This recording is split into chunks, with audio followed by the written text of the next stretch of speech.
saw the invitation. I don't mind having a copy of it, Professor. I didn't listen to the beginning of it, but I just want to make a little contribution. We should learn from experience. We're talking about diversification from the oil sector. And of course, if we're talking about diversification, the first sector that comes to mind is agriculture, going back to history. So what lessons are we learning? We should include in our method also for the government in the approach to policies that they bring. We should be mindful of sustainability.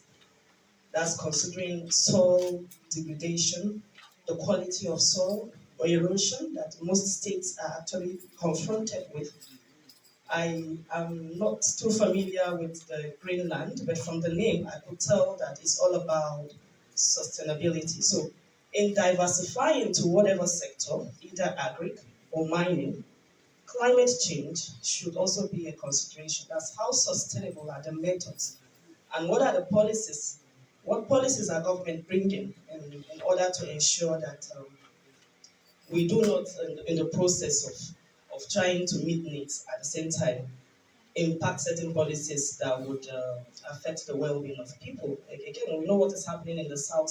We have seen documentaries of their rivers, of what they do as the basic of what they do to. They are basically farmers. We have seen the effect of what is it called, exploration in the environment, especially Port Harcourt. So that is lesson one. And I'm glad you mentioned government policies and political will. We all know that we are we have suffering from poor political will so far. We could say that again.